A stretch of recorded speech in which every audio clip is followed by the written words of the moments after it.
우리 주님의 은혜가 함께 하시기를 축복합니다.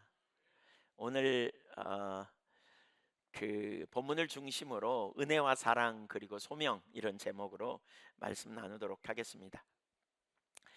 우리 신앙생활에서 참 중요한 것을 꼽으라고 한다면 전 사랑이라고 말하고 싶습니다. 무엇보다 하나님의 사랑을 아는 게 진짜 중요한 것 같아요. 하나님 사랑은 우리 신앙의 핵심이에요.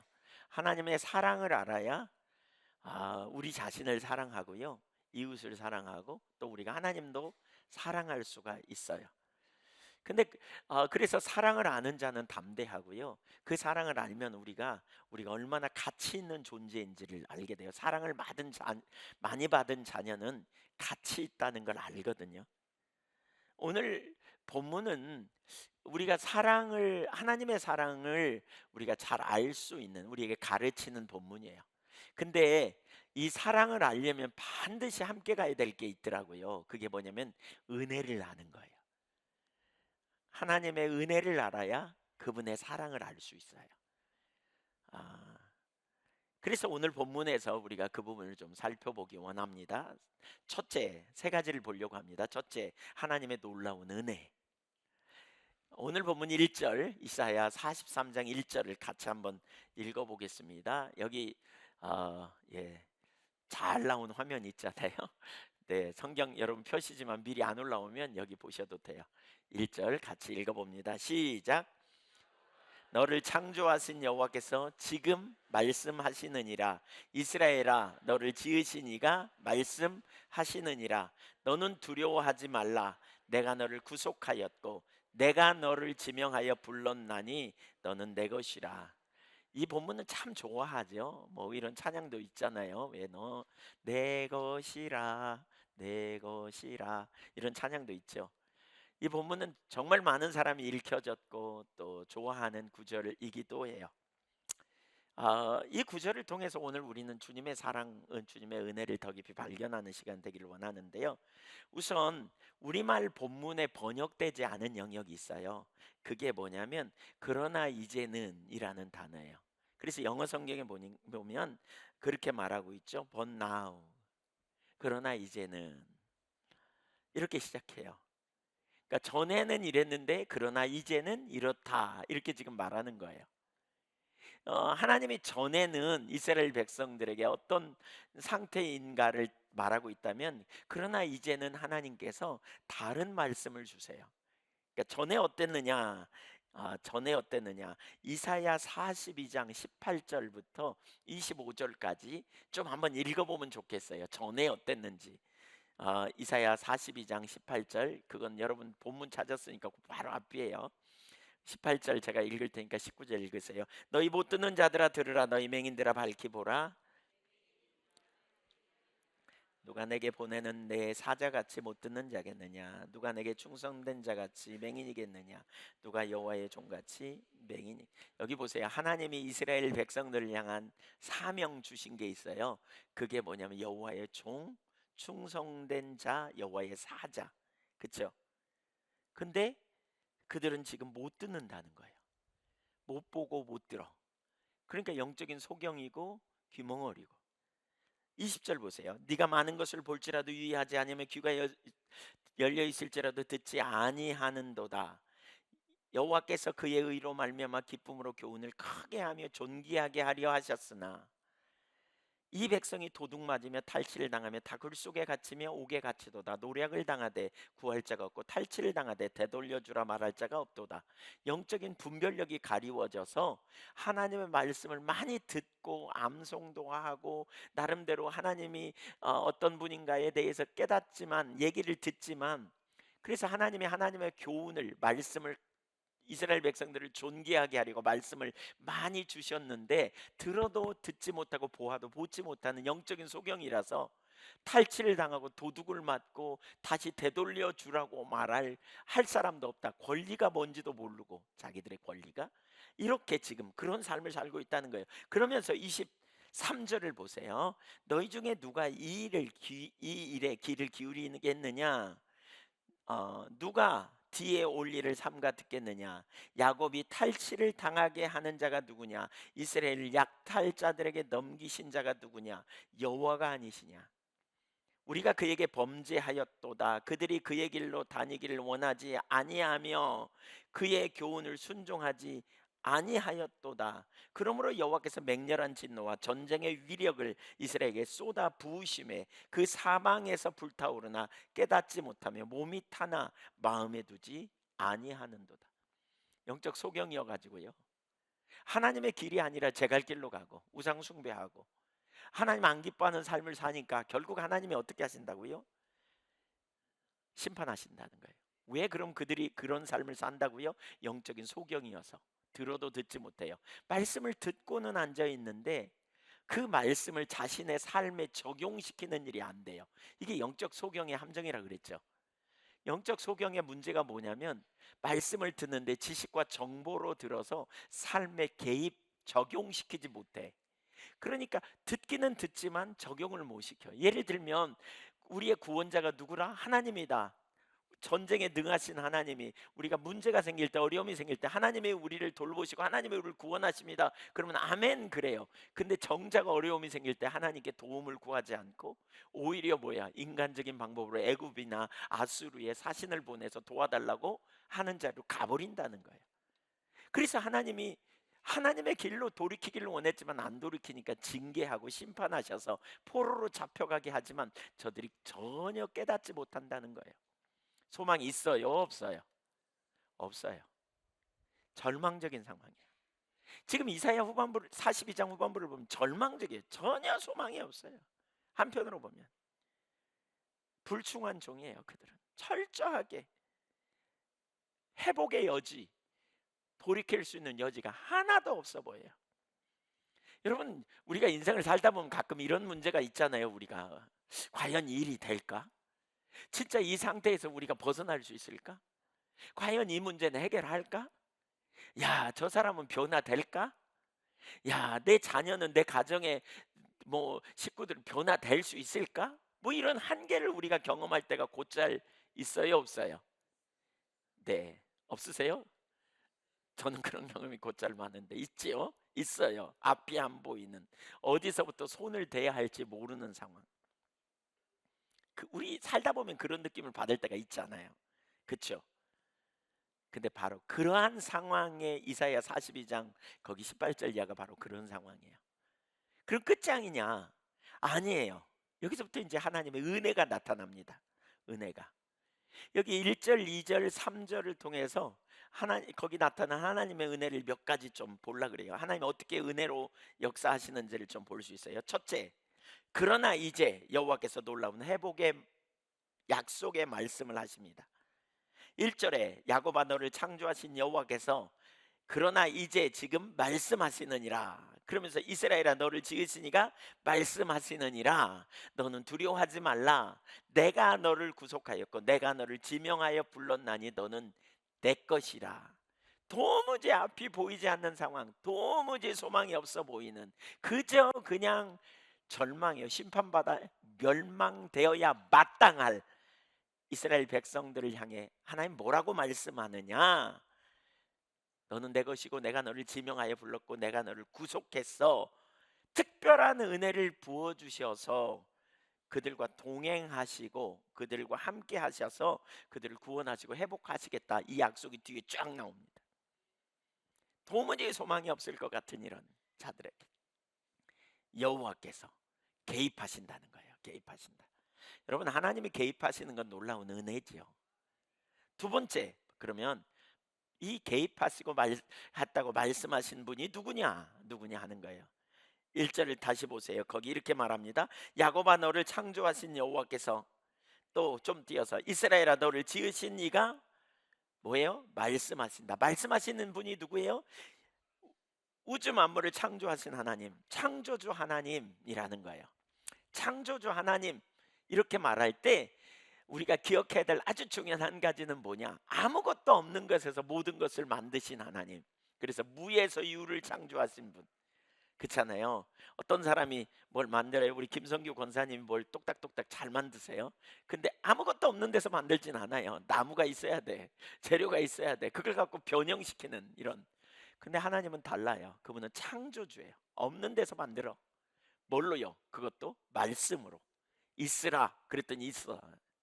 이런 놀라운 거죠. 우주 만물을 창조하신 이 하나님이에요. 그러니까 하나님은 과연 얼마나 크시고 얼마나 놀라우신가 생각해 보세요. 제가 지난주에도 나눴지만 비행기 타고 가다가 한번 파란 하늘을 봤다 그랬잖아요. 끝없이 펼쳐진 파랗다 못해서 아주 그냥 새파란. 그걸 보니까 두렵더라고요. 그러면서 그때 그 구절이 생각이 났어요.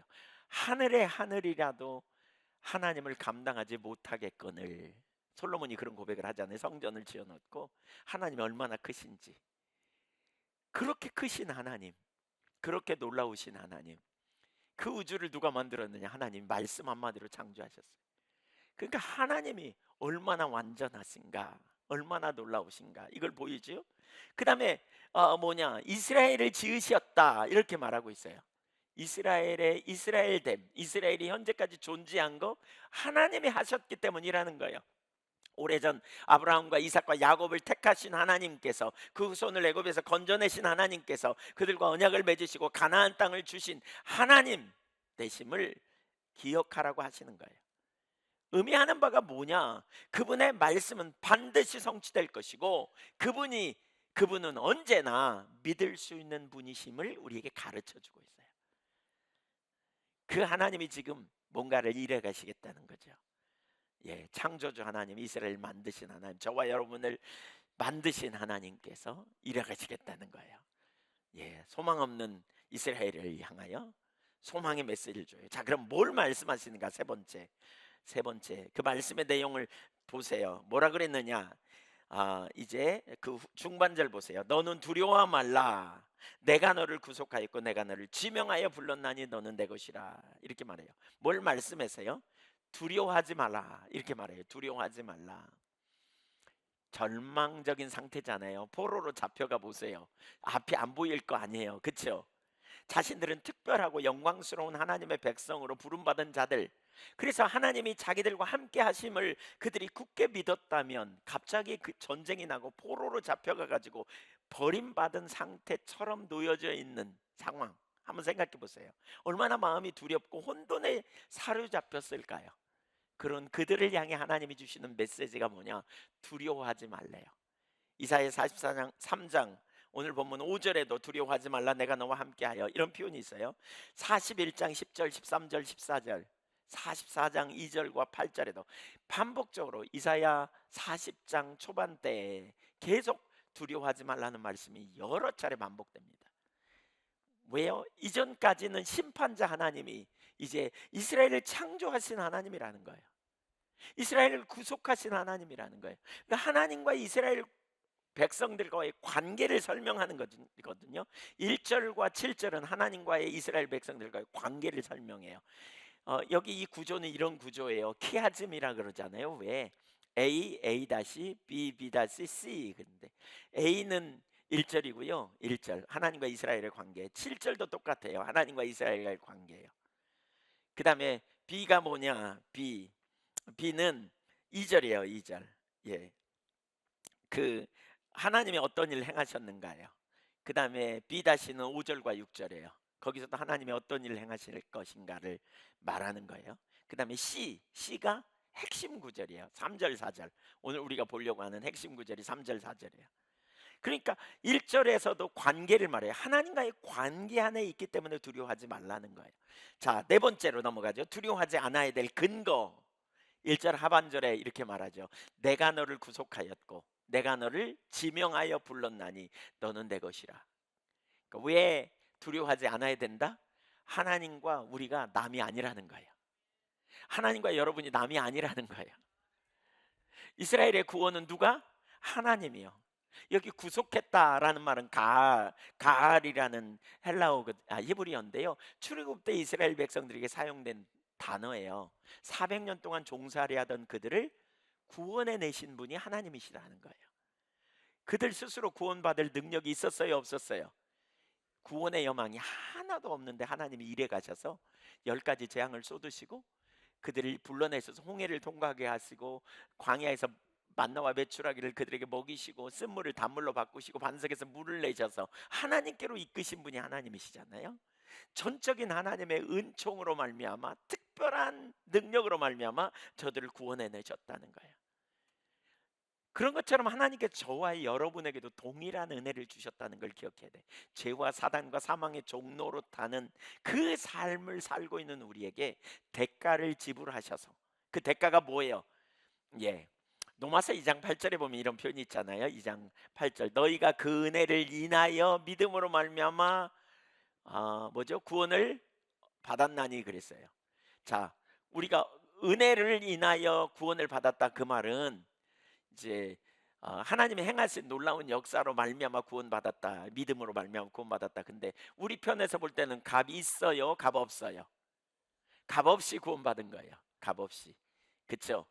그리스도 예수 안에 있는 은혜로 값없이 의롭다 하심을 받은 자 되었느니라. 로마서 3장 24절에 그리스도 예수 안에 있는 은혜로 값없이. 근데 우리 편에서 볼 때는 값이 없지만 하나님 편에서 볼 때는 엄청난 대가를 지불하셨어요.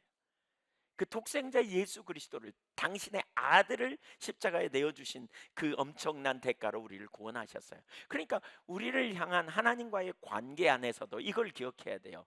왜 주님이 이렇게 말할까요? 내가 너를 지명하여 불렀나니 너는 내 것이라. 이렇게 왜 말씀하실까? 예, 내가 너를 구속하였고 내가 너를 지명하여 불렀나니 너는 내 거야 라고 말해요. 예수님이 우리를 핏값으로 사셔서 우리는 주께 속한 자예요. 우리는 주님의 것이에요. 주님이 저와 여러분의 생명을 사셨어요. 구원해 주셨어요. 그래서 우리는 이제 주님 안에서 살아가는 거예요. 우리는 하나님께 속한 자예요. 아멘. 살짝 기분 나쁜 분들이 있으신가요? 뭐야, 내 인생은 내 건데 왜 주님께 속했다 그래? 예, 주님께 속할 때 우리 삶에 가장 완전한 능력이 있죠.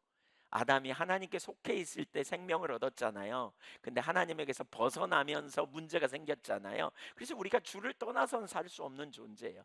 그래서 다시 주님이 핏값으로 우리를 다시 주님께 속한 주님의 백성으로 삼으신 거죠. 그뿐만이 아니에요. 내가 너를 지명하여 불렀나니 너는 내 것이라, 이렇게 말하죠. 지명해서 불렀대요. 호렙산에서 이런 표현을 하거든요. 이 출애굽기 3장 9절 이하를 보면 하나님이 이스라엘 백성들에게 이렇게 말해요. 9절과 10절에 보면 같이 읽어볼까요? 이제 가라, 이스라엘 자손의 부르짖음이 내게 달하고 애굽 사람이 그들을 괴롭히는 학대도 내가 보았나니. 네, 그 다음에 10절.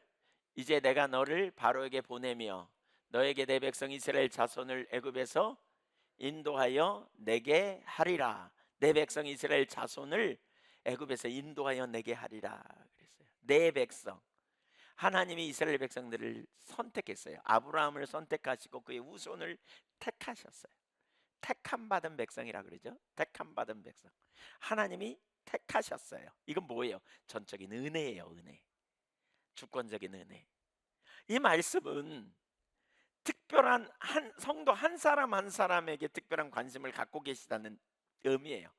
그냥 어쩌다 오다가다 얻어 걸린 게 아니에요. 지명해서 불렀대. 지명. 네. 한 사람 한 사람 지명해서 불렀다. 이건 개인적 관계를 의미해요.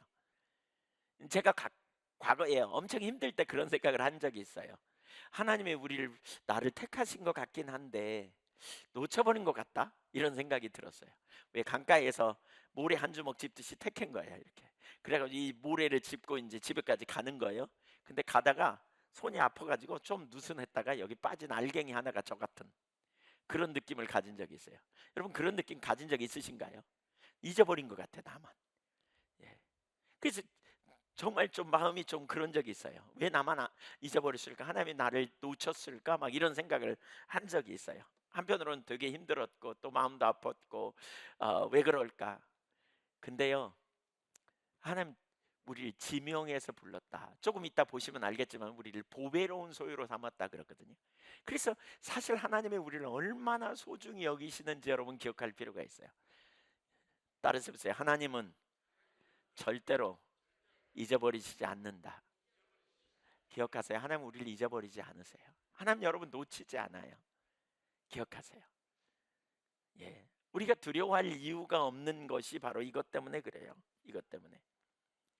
이사야 41장 13절, 그 바로 앞에 나오죠. 13절 14절을 한번 우리가 보면 좋겠습니다. 이는 나 여호와 너의 하나님이 내 오른손을 붙들고 내게 이르기를 두려워하지 말라 내가 너를 도우리라 할 것임이니라.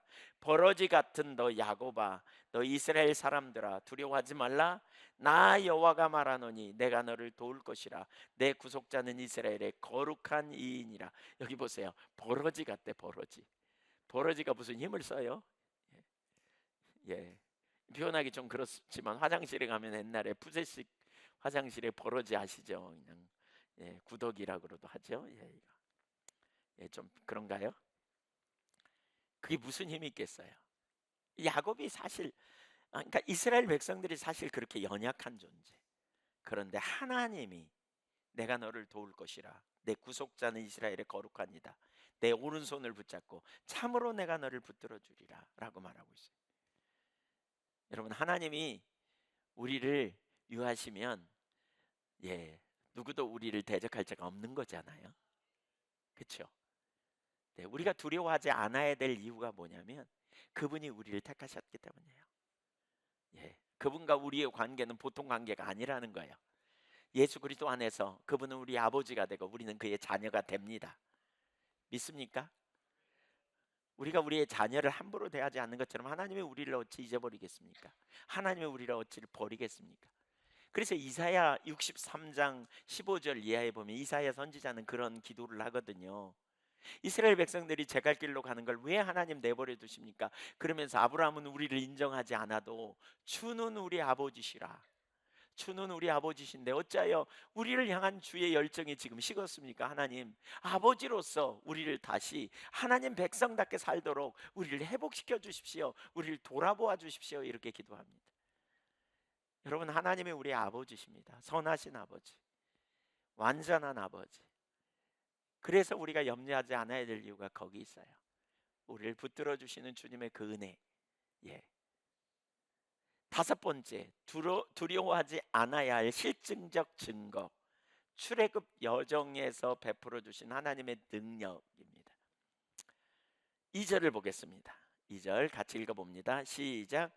내가 물 가운데로 지날 때에 내가 함께 할 것이라. 강을 건널 때에 물이 너를 침몰하지 못할 것이며 네가 불 가운데 지날 때에 타지도 아니할 것이요 불꽃이 너를 사르지도 못하리니. 여기 물 가운데 지날 때에 이것은 홍해 바다를 건널 때를 의미하고요. 강을 건널 때에는 요단강을 건널 때를 의미해요. 불 가운데 지날 때 이건 다니엘의 세 친구가 풀무불, 사드락 메삭 아벳느고가 풀무불 속을 지나가잖아요. 던져졌잖아요. 그때에도 뭐예요? 물이 너를 침몰하지 못할 것이다. 네가 불꽃이 너를 사르지도 못할 것이다. 너 타지 않을 것이다. 이렇게 말해요. 그러니까 극심한 고난의 상황 속에서도 네가 그 어려움을 당하지 않게 될 것이다. 그런 상황으로 말미암아 네가 고통당하지 않게 될 것이다. 그러면서 뭐라 그래요? 물이 너를 침몰하지 않을 것이다. 네가 불에 타지 않을 것이다. 불꽃에 사르지도 않을 것이다. 이 않을 것이다라는 말에 이게 이제 미완료형 동사인데 거기에 로라는 말, 부정형이죠. 이런 일이 없을 거라는 거예요. 근데 이 동사가 뭐냐? 미완료형이에요. 그 말은 계속 그런 일이 너에게 일어나지 않을 것이다. 그 말이에요. 어떻게 이런 일이 일어나지 않을까요? 2절에서 다시 찾아보세요. 어떻게 이런 일이 일어나지 않을 거라고요? 어떻게요? 어떻게? 왜? 하나님이 함께 하심으로. 하나님이 함께 하심으로. 여러분, 이게 그래서 놀라운 축복이에요. 여러분, 무엇보다 우리의 소망은요, 하나님이 함께 계심이에요. 아무리 돈이 많아도 할 수 없는 일이 있어요. 여러분, 너무 참 비극적인 일이 있잖아요. 지금 정말 안타까운 일이에요. 이런 자연재해를 인간이 이길 수 없어요. 도저히 이길 수 없어요. 그래서 아직 해결되지 않았지만 뉴스를 보면서 애타는 일들이 있잖아요. 왜? 갑자기 그냥 3분 전에 차는 지나갔는데 3분 후에 가는 차가 갇혀가지고 그냥 그 터널 속에서 그냥 그 지하 차도에서 그냥 죽음을 맞게 될 만큼 지금 그 심각한 상황이잖아요. 자연 앞에서 인간이 얼마나 무력한 걸 한편으로 깨달아요. 얼마나. 돈이 억만금이 있다 그래도 그걸 피할 수 있는 인간이 아무도 없어요. 명예가 있고 권력이 있다고 피할 수 있습니까? 절대 불가능합니다. 완전히 불가능합니다. 뭐가 여러분의 소망인지 생각해 보세요. 뭐가 여러분에게 진짜 필요한지 여러분 생각해 보세요. 돈입니까? 권력입니까? 명예입니까? 아니면 하나님입니까? 하나님의 동행입니까? 하나님이 여러분과 함께 동행하심입니까? 아니면 돈과 명예와 권력을 여러분이 많이 갖는 겁니까? 뭡니까, 여러분? 왜 성경에 그런 표현을 합니까? 다윗이, 그 권력과 명예를 누린 다윗이 여호와는 나의 목자, 여호와는 나의 힘, 여호와는 나의 방패, 여호와는 나의 산성, 여호와는 나의 구원. 왜 권력이 나의 구원이라고 말하지 않고, 권력이 나의 방패라고 그러고, 많은 군사가 나의 힘이라고 말하지 아니하고, 왜 여호와가 나의 구원이라고, 여호와가 나의 힘이라고 말했을까요? 다윗은 이걸 알았습니다. 여러분, 이것이 여러분에게 선명하게 깨달아지면 좋겠습니다. 하나님이 우리의 구원, 하나님이 우리의 힘이십니다. 그래서 하나님을 힘 삼아야 합니다. 하나님을 우리의 구원 삼아야 합니다. 그런 사람은 하나님을 찾습니다. 하나님이 함께 하시는지 자꾸 점검하는 겁니다. 하나님이 나와 동행하시는지 자꾸 생각해 보는 겁니다. 하나님이 나와 동행하시지 않으면 내 인생의 진정한 능력도 승리도 없다, 의미가 없다. 이걸 빨리 캐치하는 일이 필요해야 합니다. 우리 하나님이야말로 우리의 힘, 하나님이야말로 우리의 능력, 하나님이야말로 우리의 의가 되시고 생명이 되신. 그래서 주님을 부지런히 찾는 거예요. 찾아요. 그래서 모세가 그랬잖아요. 하나님이 가나안 땅 주지만 내가 너희와 함께 안 갈 거야. 너희가 목이 곧아서 내가 함께 가면 너희 다 죽어. 그래서 난 안 갈게. 근데 내 천사를 통해서 내가 가나안 차지하게 할게. 그랬더니 뭐라 그래요? 하나님, 모세는 뭐 망설일 것도 없었어요. 하나님, 가나안 땅 안 들어가도 돼요. 저는 하나님이에요. 하나님이 함께 계시는 이 광야가 더 제가 있어야 될 곳이에요. 하나님이 함께 안 하시면 우리 민족이 어떻게 구별될 수 있겠습니까? 하나님이 우리의 생명인데, 하나님이 우리의 구원인데, 하나님이 우리의 능력인데. 그래서 모든 하나님의 사람들은 하나님의 임재를 사모했어요. 동행의 가치를 알았어요. 그래서 다윗도 항상 여호와를 내 우편에 모심이요, 시편 16편에 그렇게 말하잖아요. 항상 내 앞에 모시기를 힘썼다는 거예요. 바울도 빌립보서 3장 10절에 그리스도를 아는 지식을 최고로 가장 고상함으로 여겨 다른 모든 것을 손해로 여기고 뒤에 있는 건 잊어버리고 그리스도를 알고 부활의 능력을 알기를 힘써 찾았단 말이에요. 따라서 보세요. 주님이 함께 계시면 족하다. 맞아요? 그러면 주님을 자꾸 찾아야 돼요. 여러분, 주님을 자꾸 찾아야 돼요. 우리는 주님 놓치고요 막 가요. 막 자기 힘으로 가요. 그래서 주님과 함께 있기를 사모하고 주님의 음성을 듣기를 원하고 주님의 인도하심을 받기를 애쓰는 자리로 가야 돼요. 그래서 주님과 함께 있는 이것이 우리 우선순위가 딱 정해지잖아요. 이게 우선순위가 딱 정해져요. 저는 비행기를 언제 처음 탔냐면 신혼여행 가면서 처음 탔습니다. 제주도로 신혼여행을 갔는데 갈 때는 하늘이 맑았어요. 그래서 몰랐어요. 근데 올 때 있잖아요, 막 비가 왔어요. 근데 비행기를 타고 쫙 날아가니까 글쎄 얼마나 하늘이 파랗든지, 그냥 파란 하늘, 그 밑에는 뭉게구름이 쫙 깔려 있는데 과거에 읽었던 식기 하나가 생각이 났어요. 먹장구름 사이로 보이는 파란 하늘.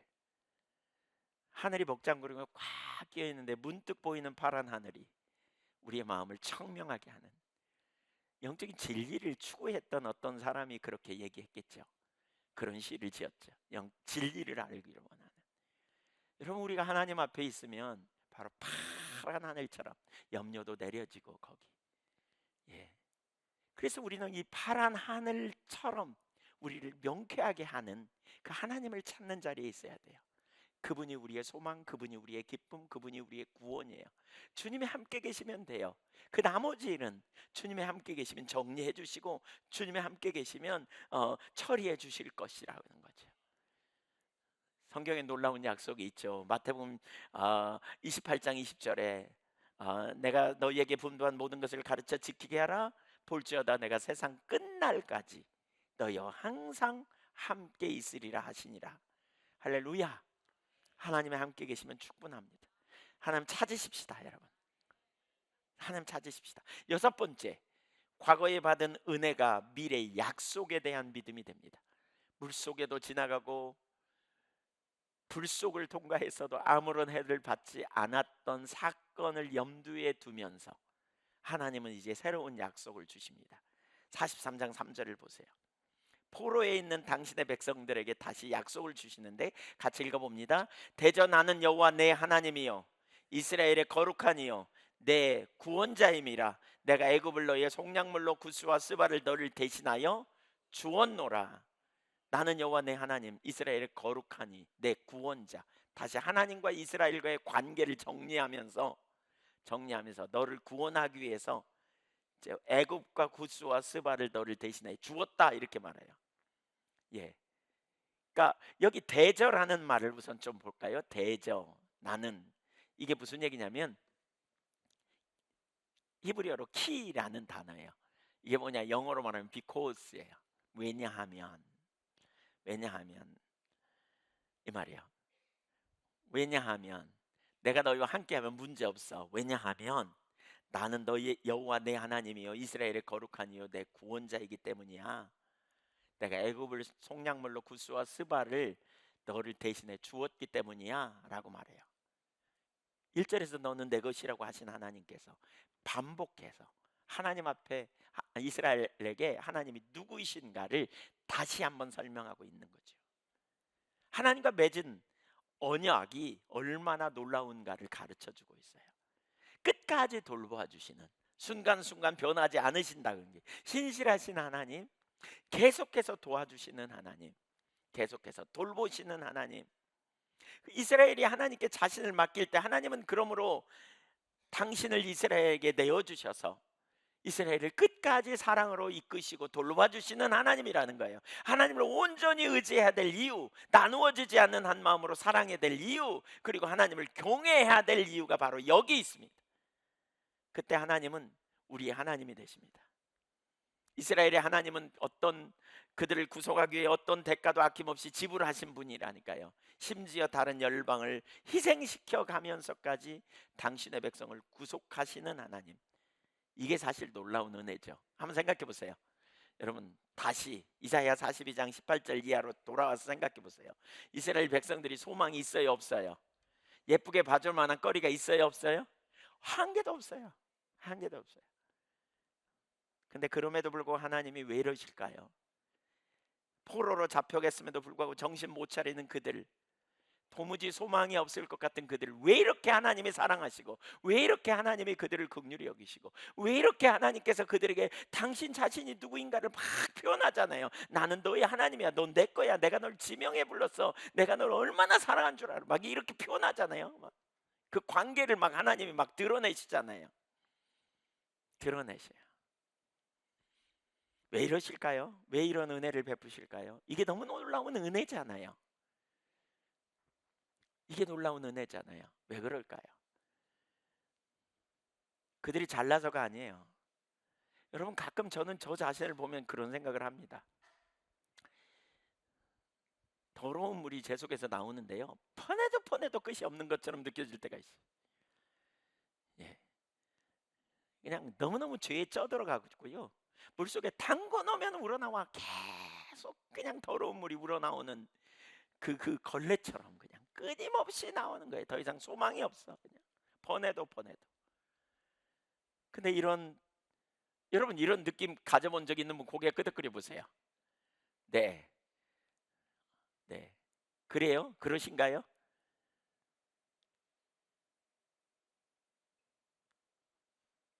그런 우리를 하나님이 이렇게 사랑하시고 끝까지 돌봐주시는 이유가 뭘까요? 이런 찬양이 있잖아요. 뭐죠? 네. 아, 음,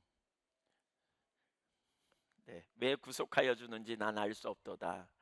뭐 어떻게 시작하죠? 하나님의 은혜로. 하나님의 은혜로 있을 데 없는 자 왜 구속하여 주는지 난 알 수 없도다. 예, 쓸데없는 자 왜 구속했는지 알 수가 없도다. 지금 이스라엘 백성들이 그런 상황이고요. 오늘 우리가 그런 상황이에요. 그런 상황이에요. 너무나 놀라운 은혜. 이 은혜. 저는 이 은혜를 여기까지 생각하면서 노마서 3장이 생각이 났어요. 한번 보실래요? 노마서 3장. 이거 안 올라올 거예요, 제가 이게. 안 노마서 3장에 보면 노마서 3장 1장 17절 18절에 보면 그런 표현이 있거든요. 16절 17절 보면 내가 복음을 부끄러워하지 않으니 복음은 모든 믿는 자에게 구원을 주신 하나님의 능력이 됨이라. 예. 먼저는 유다인에게요 그리고 헬라인에게로다. 17절 복음에는 하나님의 의가 나타나서 믿음으로 믿음에 이르게 하나니 기록된 바 오직 의는 믿음으로 말미암아 살리라 함과 같으니라. 복음에는 하나님의 뭐가 나타났다고요? 의가. 그 의가 뭐냐? 신실함이에요.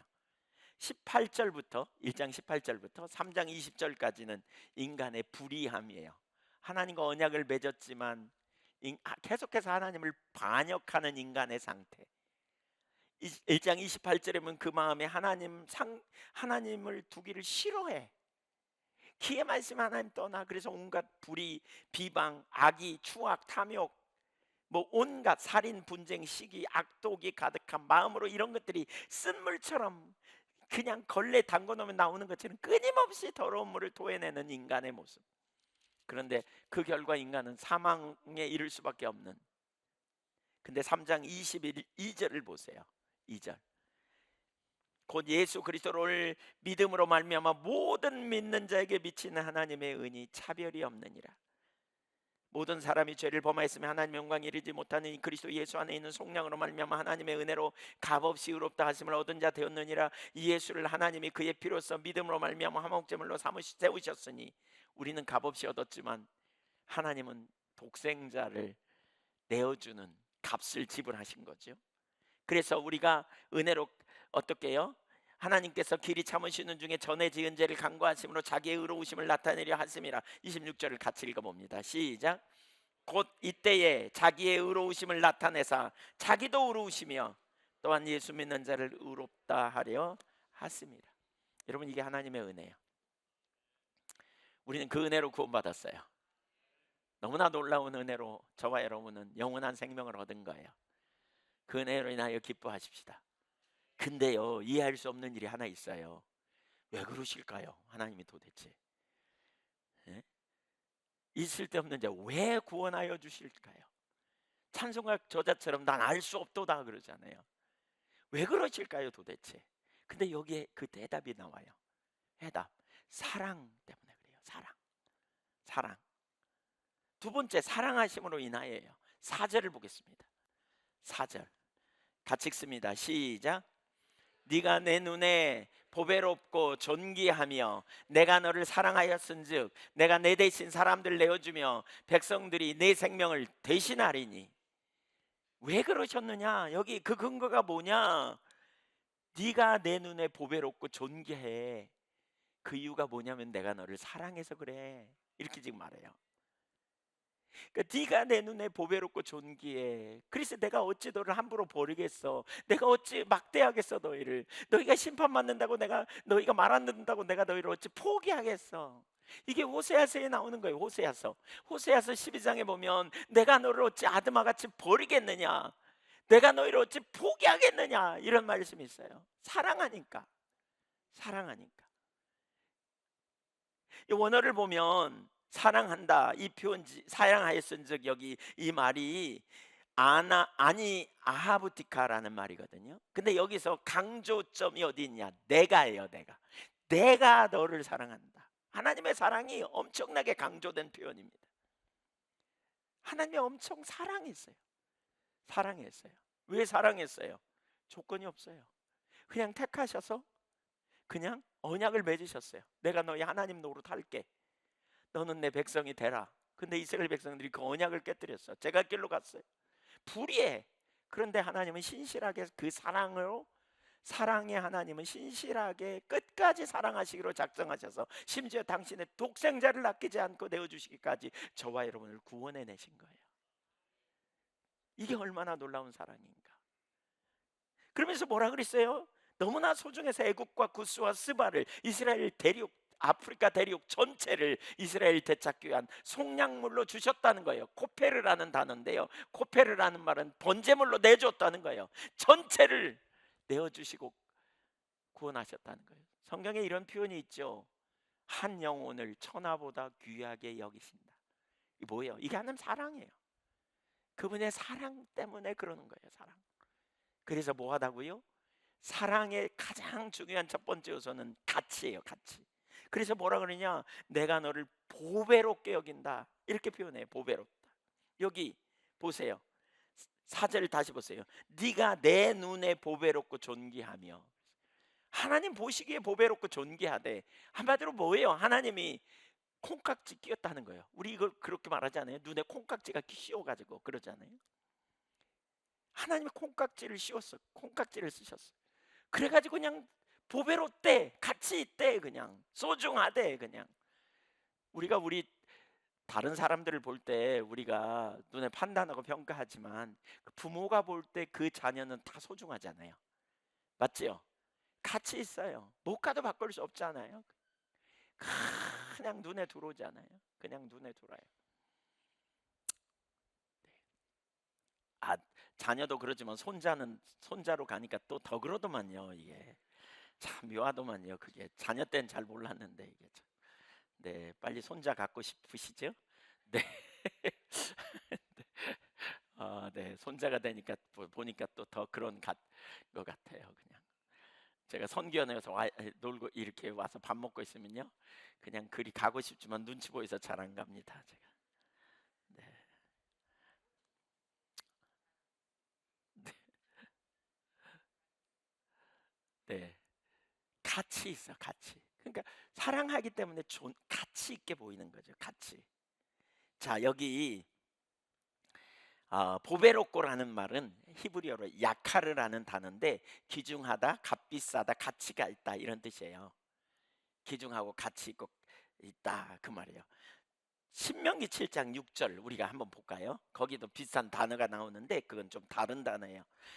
우리가 많이 찾았던 신명기 7장 6절, 7절, 8절, 하나님의 사랑 세 가지를 정의하는 단어라고 제가 이렇게 말씀드렸는데, 너는 여호와, 같이 읽습니다. 너는 여호와 내 하나님의 성민이라. 내 하나님 여호와께서 지상 만민 중에서 너를 자기 기업의 백성으로 택하셨나니. 여기 기업이라는 말은 세굴라라는 말이에요. 그것은 아주 귀중한 소유물, 특별한 소유물, 가치 있는 소유물, 이런 의미예요.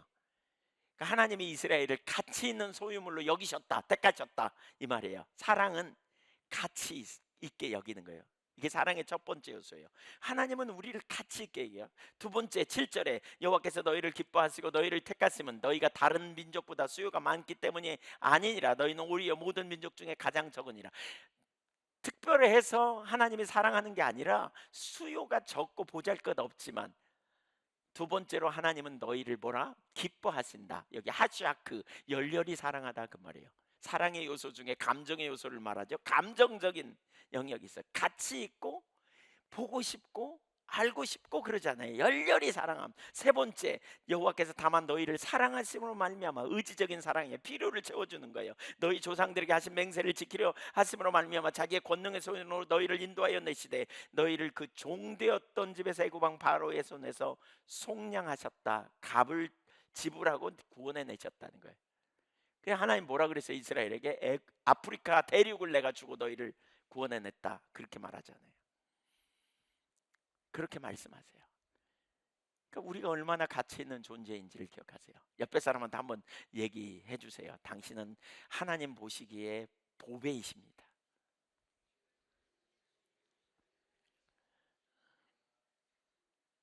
별로 안 믿는 분이 별로 기분 나쁘세요? 왜? 네. 하나님 보시기에 보배라니까요. 하나님이 주님이 그러잖아요. 내가 보기에 내 눈에 너는 내 눈에 보배롭게 여긴다. 보배야 너는 내가 볼 때. 아이고 어쩜 이렇게 이쁜가 모르겠네. 막 이런 거죠.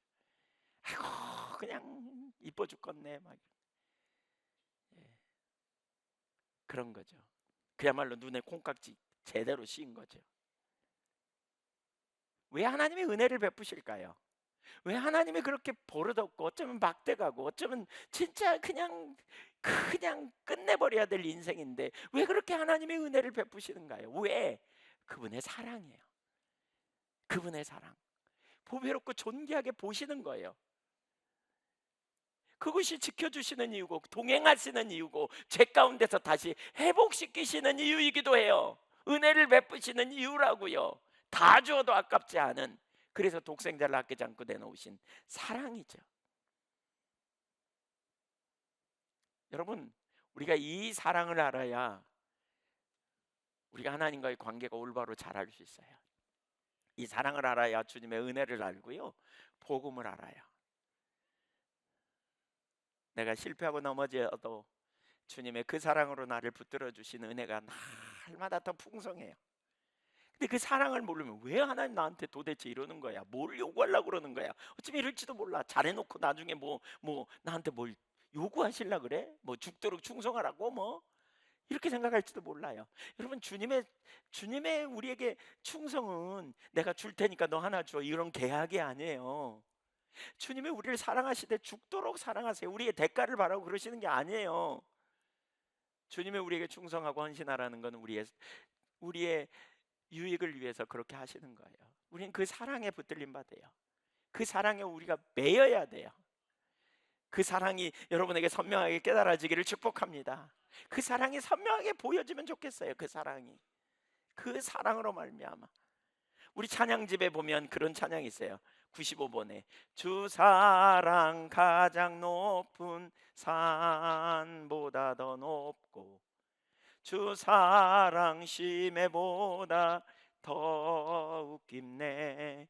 주 사랑 온 세상 끝까지 이르고 주 사랑 내게 임했네. 주 사랑 사단보다 더욱 강하고 주 사랑 어두운 때 나를 붙드네. 주 사랑 나를 향한 내 길 지키네. 주 사랑 내 힘과 능력. 주 사랑 가장 단 꿀보다 더 달고 주 사랑 포도주보다 더 좋네. 주 사랑 나의 깊은 갈증 채우네. 주 사랑 나의 것일세. 여러분, 그 사랑으로 승리하는 저와 여러분이 되기를 소망합니다. 우리를 사랑하신 사랑이 얼마나 놀라운지. 제가 오늘 설교를 하게 된 배경이 있어요. 지난 주간에 많이 힘들었거든요. 최근에 많이 힘들더라고요. 육신 너무 막 바쁘고 그래서 지쳐가지고요. 하나님 앞에 막 때를 쓰듯이 은혜를 달라고 구했어요. 하나님, 저 은혜를 주세요. 저 내버려 두지 마세요. 저 주님의 은혜가 필요해요. 지치면 막 앞이 안 보일 때가 있잖아요. 그렇게 지난 주간에 기도하는데 이사야 43장 1절부터 7절 말씀을 주셨어요. 제가 이 구절을 바라보면서 야, 진짜 하나님 사랑이 너무나 크고 놀라운데 그 은혜가 얼마나 크고 놀라운가, 이게 선명히 깨달아졌어요. 그 사랑이 얼마나 놀랍고 완전한가. 그 사랑으로 인하여 하나님이 나를 붙들고 계시고 그 사랑으로 인하여 끝까지 나를 지켜주시겠구나.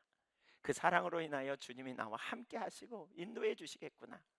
그 사랑으로 인하여 나만 아니라 내 자녀도, 나만 아니라 내 손자까지도 하나님이 지켜주시고 돌보시는구나. 그 사랑으로 인하여 하나님이 교회를 세우시고 그 사랑으로 인하여 우리를 격려하시고 그 사랑으로 인하여 우리를 일으키시는구나. 그 사랑이 여러분을 붙들고 있어요. 그 사랑으로 인하여 기뻐하십시다. 그 사랑으로 인하여 감사하십시다. 하나님의 크고 위대하신 사랑이 오늘도 우리에게 두려워하지 말라, 나는 너의 하나님이다, 넌 내 것이다 라고 말씀하세요. 그 사랑으로 말미암아 우리가 주님 앞에 감사하고 감격하고 기뻐하시자고요. 누가 우리를 대적하겠어요?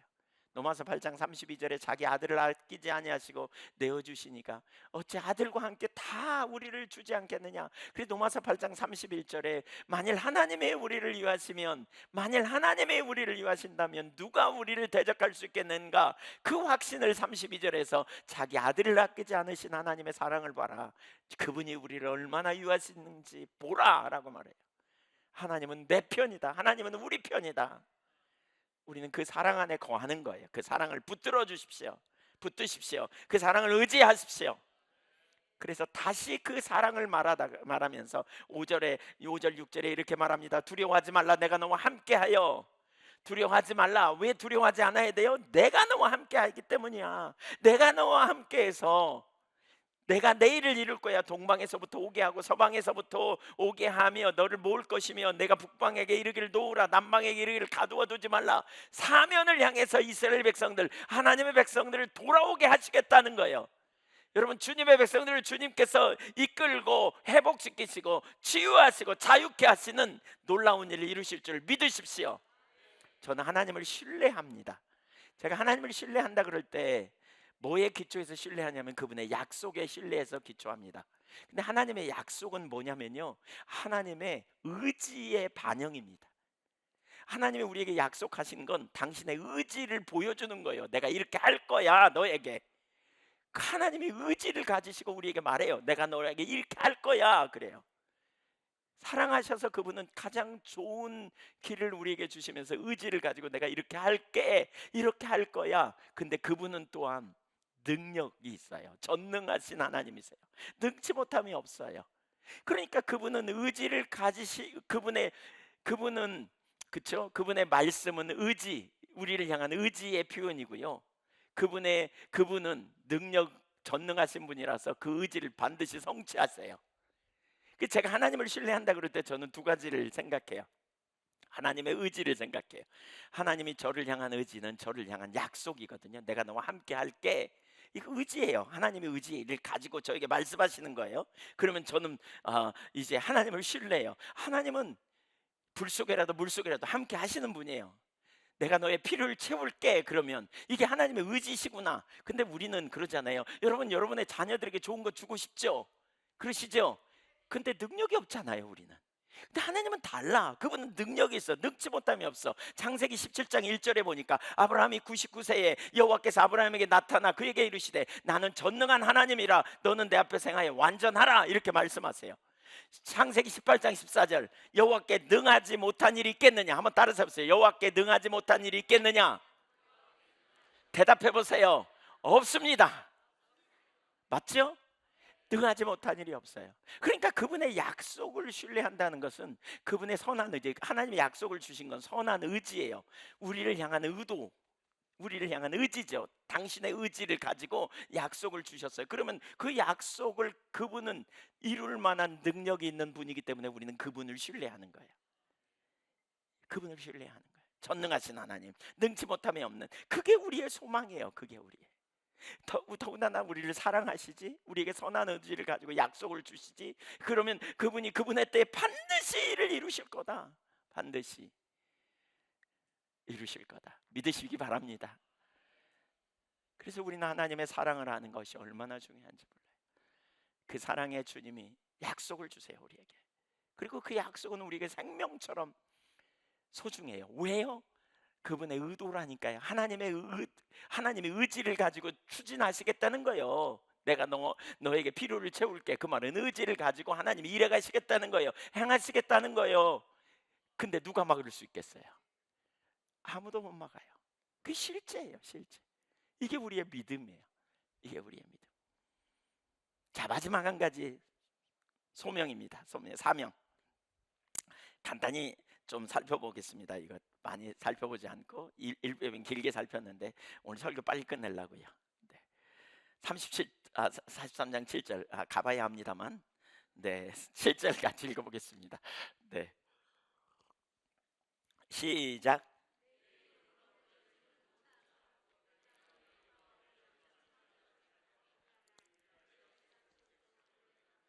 자, 다시 1절과 연결해서 하나님과의 관계를 말해요. 너와 나는 특별한 관계야. 보통 관계가 아니야. 그 얘기죠. 내가 너를 지었고 내가 너를 만들었거든. 이렇게 말하죠. 근데 여기 한 가지 목적이 있어요. 목적. 그게 뭐냐? 내 영광을 위하여 내가 너를 만들었어. 이렇게 말해요. 여러분, 우리가 이걸 염두에 둬야 돼요. 저는 이게 참 중요하다고 생각해요. 왜냐하면 우리가 하나님의 은혜를 알고 하나님의 사랑을 알잖아요. 그 다음에 우리 인간이 타락했고요, 방종으로 가기가 쉬워요. 아, 그래? 그럼 끝까지 하나님 나를 붙들어? 그럼 우리가 막 살아도 하나님이 나를 돌이키겠지, 난 끝까지 천국에 갈 수 있어, 이렇게 방종으로 갈 수 있어요. 근데 여러분, 그게 아니에요. 우리가 붙들어야 될 진리는 성경이잖아요. 세계관을 가진 사람들은 자연주의 세계관을 가진 사람들은 이 우주 이야기를 얘기할 때 빅뱅으로부터 시작해 가지고 그런 어떤 반응을 통해서 우주가 생성됐고, 거기에 또 이렇게 화학 반응을 통해서 미생물이 생기고, 아메바를 통해서 인간이 진화를 통해서 뭔가 그 미생물이 진화해 가지고 사람이 됐다, 뭐 이런 얘기를 하거든요. 근데 근데 성경 이야기는 다르게 말해요. 우린 성경을 진리로 봤잖아요. 성경은 뭐예요? 하나님이 창조하셨고 인간이 타락했고, 인간을 타락한 인간을 구원하시기 위해서 하나님이 일하고 계시고, 그리고 마침내 새 하늘과 새 땅에 이르게 된다. 창조, 타락, 구속, 새 하늘과 새 땅, 이렇게, 이게 성경 이야기예요. 성경에서 말하는 역사는, 역사에 대한 이해는 목적론적이다, 이런 표현을 해요. 목적이 있어요. 역사에는 목적이 있어요. 그냥 우연히 만들어낸 게 아니에요. 역사를 뭐라 그래? 영어로 말하면 히스토리라 그러잖아요. 그래서 히스 스토리, 그분의 이야기라고 말해요. 목적을 가지고 하나님 일하세요. 그 일하고 계세요, 역사 속에서 하나님은. 그래서 예수님이 뭐라 그랬어요? 아버지가 일하시니 나도 일한다 그랬잖아요. 그 아버지의 일에 동참하는 그 일을 감당해야 돼요. 저와 여러분이 구원받은 자로서 어떤 생각을 가져야 되냐면, 우리가 이 땅에 살면서 하나님이 우리를 구원하셔서 하나님의 목적하는 일에 저와 여러분을 함께 일하자고 손을 내미시는 거예요. 그래서 우리가 하나님의 목적에 동참하여 살아가는 것이 하나님의 영광을 위해 살아가는 삶이에요. 그러니까 우리는 뭐예요? 구원받고 내가 은혜 받았고 그 사랑 안에 있으니까 이제 내 마음대로 살자, 이건 하나님을요, 그 만홀히 여기는 거고, 이사야 1장 4절에 나온 것처럼 그건 하나님의 이름을 망령되이 부르는 행위예요. 그 은혜를 헛되이 쏟아버린 거예요. 진정한 목적은 뭐냐? 우리는 하나님의 나라와 하나님의 영광을 위해 사는 삶이 우리의 비전이 되어야 돼요. 우리의 명예와 하나님의 명예가 걸려 있어요. 우리가 주의 이름으로 일것 때문에 사람들이 우리 외면을 보면서 너 보니까 너 하나님이 함께 하시는 것 같다, 너 하나님의 은혜가 있는 것 같다, 이렇게 표현해요. 근데 우리의 외면을 보면서 야, 넌 네가 믿는 하나님은 하나도 능력이 없는 것 같다, 이렇게 표현해요. 그들은 우리의 내면의 문제를 잘 몰라요.